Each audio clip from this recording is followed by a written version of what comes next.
Peace to the populace. How y'all living? This for all my neighbors that think it's too damn hot to be growing something.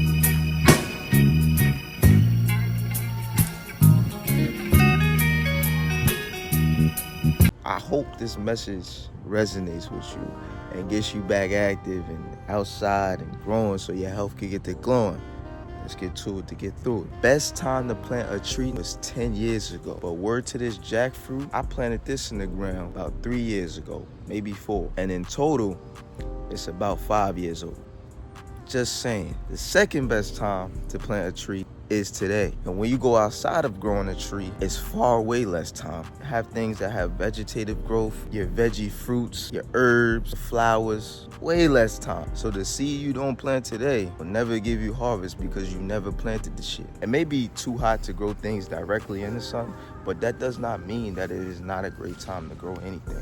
You gotta think about it. The time that we're in right now is like being in a greenhouse. Depending on that time of day, the heat is obviously that climax, but depending on how you go about growing, it's still nonetheless like growing in a greenhouse. That's why in these months from spring all the way to early fall, you could literally grow anything, anywhere.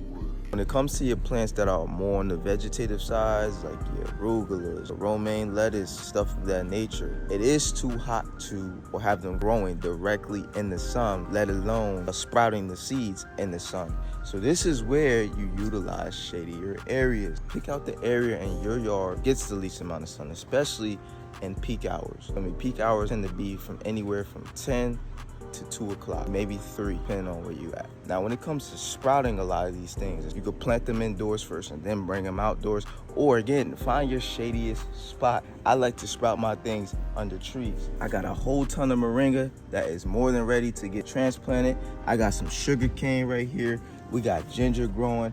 I actually have ginger growing everywhere around here in pots in the shade. Got some golden pothos that I'm rooting. Soursop seedlings that are starting to come out the dirt and into the world. Poiciendas, they love the heat, so you could actually start them in the heat. Also got red roselles over there. They don't give a fuck about the heat. They love as much heat as possible. You could actually start them in the sun. They could take those peak hours from a young age. Plants like your leaf of life or your longevity spinach, they love the shade. You feel me? They do absolutely well in the shades. Things like ginger, garlic, any of those type of herbs or roots, they tend to love the shade. This is lavender. Loves the shade. And when you keep them in the shade, it's still like they're in a greenhouse because it's hot, neighbors. So if you don't want to start your seedlings indoors or in a greenhouse, pick the shadiest spot, neighbors.